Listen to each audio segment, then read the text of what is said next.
We're going to take you live now to the World Economic Forum in Davos, where Ursula von der Leyen, the President of the European Commission, has just begun speaking. We're talking about war, because the Davos spirit is the antithesis of war. It is about forging ties and together finding solutions for the big challenges of the world. You might remember, and you worked on it together with us, that in recent years we have looked at smart and sustainable ways to fight climate change and how to shape globalization so that all can benefit. How to make digitalization a force for good and mitigate its risks for democracies. So Davos is all about crafting a better future together. That is what we should be talking here about today. But instead, we must address the cost and consequences of Putin's war of choice. The playbook of Russia's aggression against Ukraine comes straight out of another century, treating millions of people not as human beings, but as faceless populations to be moved or controlled or set as a buffer between military forces, trying to trample the aspiration of an entire nation with tanks. This is not just a matter of Ukraine's survival. This is not just an issue of European security. This is putting our whole international order into question. And that's why countering Russia's aggression is a task for the entire global community. Ukraine must win this war. And Putin's aggression must be a strategic failure. So we will do everything we can to help Ukrainians prevail and retake the future into their hands. For the first time in history, the European Union is providing military aid to a country under attack. We are mobilizing our full economic power. Our sanctions and the self-sanctionings of companies themselves are draining Russia's economy and thus draining the Kremlin's war machine. Our member states are caring for 6 million Ukrainian refugees, and actually there are 8 million internally displaced people in Ukraine itself. And in parallel, Ukraine needs direct budget support now to keep the economy running. It's about pensions, it's about salaries, it's about the basic services that have to be provided, and therefore we have proposed a 10 billion euros macro-financial assistance. It is the largest package of macro-financial assistance ever conceived by the European Union for a third country. Other countries, starting with our friends in the United States, are doing their utmost too. It is an economic relief operation with no precedent in recent history. But that is the short term, and much more needs to be done. So with the same resolve, we will, hand in hand, help Ukraine rise from the ashes. That's the idea behind the reconstruction platform that I proposed to President Zelensky. You remember that yesterday, in his speech here in Davos, he recognized the unprecedented unity of the democratic world, the understanding that freedom must be fought for. So the rebuilding of Ukraine also calls for an unprecedented unity. As President Zelensky said, the work that has to be done is colossal. But together, we can and we will master the challenge. And that is why I have proposed this reconstruction platform to be led by Ukraine and the European Commission, because we will combine reform with investment. The platform invites global contributions from any country that cares about the future of Ukraine, from international financial institutions, from the private sector. We need everyone on board. And I was very glad to hear about the Lugano initiative yesterday. Borge Brende called it a Marshall Plan for Ukraine.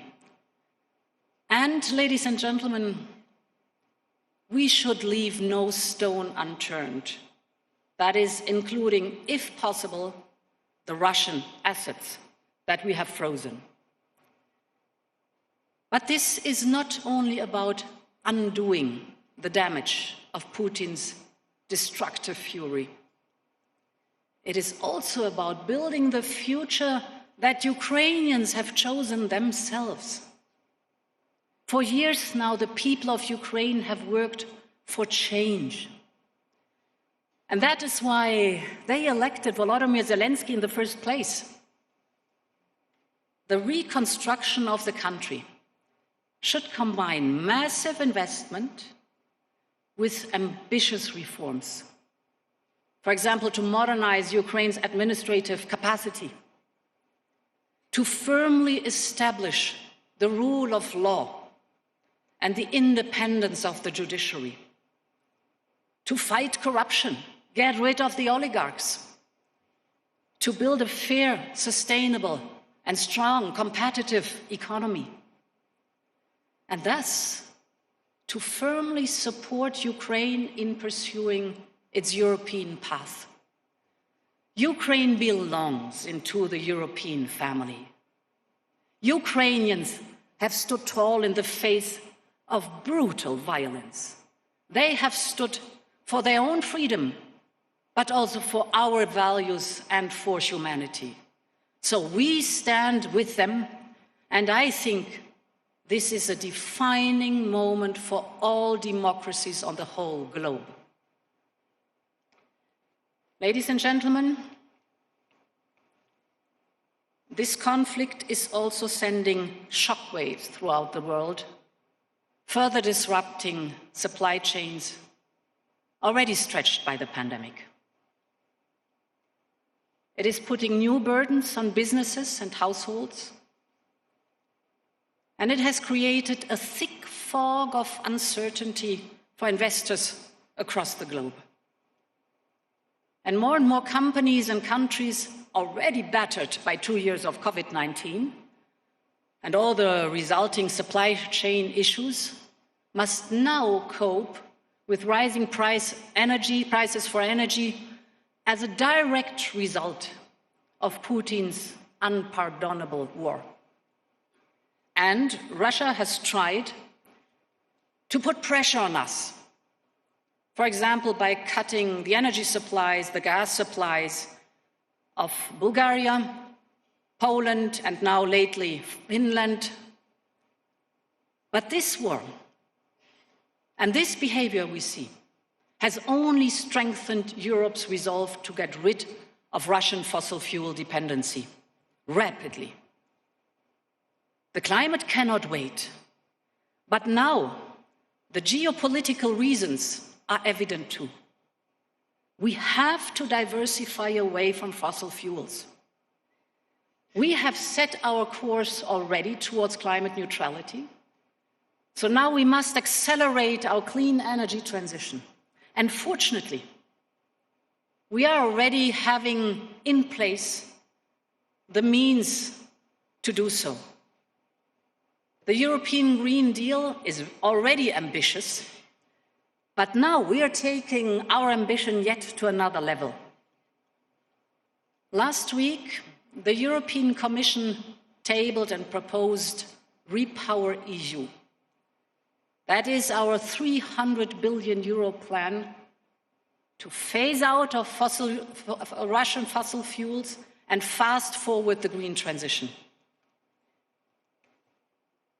And today, if we look at the share of renewables we have in Europe, Almost a quarter of the energy we consume in Europe stems from renewable sources already. This is the famous European Green Deal. But now, through Repower EU, we will practically double this share to 45% in 2030. This is only possible by also bringing cross-border cooperation to a new level. Take, for example, the North Sea of Europe and what is happening there. Last week, we had 4 European member states joining forces to harness the energy of offshore wind, and they decided to quadruple their offshore wind capacity by 2030. That will mean wind farms in the North Sea will cover the annual energy consumption of more than 50 million homes. This is roughly 1/4 of all European households. This is the right way to go. Renewable energy is basically our springboard towards net zero CO2 emissions. And it is good for the climate, but it is also good for our independence and for our security of energy supply. The same is true for the diversification of our gas supply. This is another pillar of Repower EU. As we speak, Europe is concluding new arrangements with reliable, trustworthy suppliers all over the world. In March, I agreed with President Biden to significantly step up LNG deliveries from the United States to the European Union. The amount will replace around about 1/3 of the Russian gas we have today. More LNG pipeline gas will also come from the Middle East and North Africa. New LNG terminals in Greece, in Cyprus, and in Poland will soon become operational, as will new interconnectors. And important is that the connecting pipeline infrastructure will then, over time, form the core of our hydrogen corridors. Hydrogen, ladies and gentlemen, is the new frontier of Europe's energy network. But we must also think further ahead. The economies of the future will no longer rely on oil and coal, but on lithium for batteries, on silicon metal for chips, on rare earth permanent magnets for electric vehicles and wind turbines. And it's sure, the green and digital transition will massively increase our need for these materials. However, if we look at where we are today, access to these materials is not at all a given. For many of them, we rely on a handful of producers all over the world. So we must avoid falling into the same trap as with oil and gas. We should not replace old dependencies with new ones. We are therefore working to ensure the resilience of our supply chains. And again, strong international partnerships are at the heart of the solution. So the Commission has already secured strategic raw material partnerships with countries, for example, like Canada, and additional reliable partnerships will follow. Once again, together we can create more balanced interdependencies and build supply chains that we can really trust. Ladies and gentlemen, we are witnessing how Russia is weaponizing its energy supplies. And indeed, this is having global repercussions. Unfortunately, we are seeing the same pattern emerging in food security. Ukraine is one of the world's most fertile countries. and even its flag symbolizes the most common Ukrainian landscape, a yellow field of grain under blue, blue sky. Now, those fields of grain have been scorched. In Russian-occupied Ukraine, the Kremlin's army is confiscating grain stocks and machinery. For some, this brought back memories from a dark past, the times of the Soviets, crop seizures, and the devastating famine of the 1930s. Today, Russia's artillery is bombarding grain warehouses in Ukraine, deliberately.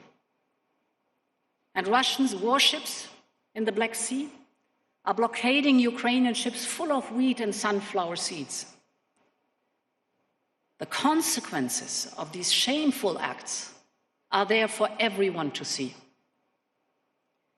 Global wheat prices are skyrocketing, and it's the fragile countries and vulnerable populations that suffer the most. Bread prices in Lebanon have increased by 70%, and food shipments from Odessa could not reach Somalia. And on top of this, Russia is now hoarding its own food exports as a form of blackmail, holding back supplies to increase global prices or trading wheat in exchange for political support. This is using hunger and grain to wield power. And again, our answer is and must be to mobilize greater collaboration and support at the European and global level. First, Europe is working hard to get grain to global markets out of Ukraine. You must know that there are currently 20 million tons of wheat stuck in Ukraine.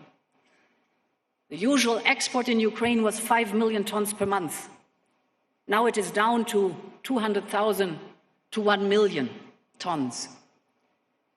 By getting it out, we can provide Ukrainians with the needed revenues and the World Food Programme with supplies it so badly needs.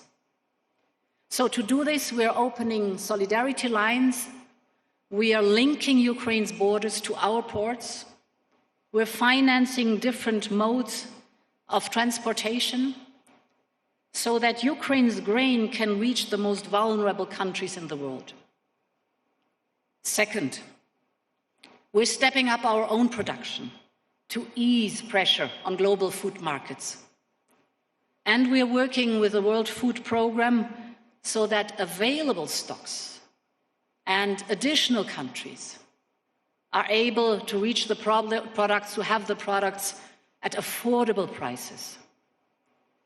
Global cooperation is the antidote against Russia's blackmail. Third, we're supporting Africa in becoming less dependent on food imports. Only 50 years ago, Africa produced all the food it needed. For centuries, countries like Egypt were the granaries of the world. Then climate change made water scarce, and the desert swallowed hundreds of kilometers of fertile land, year after year.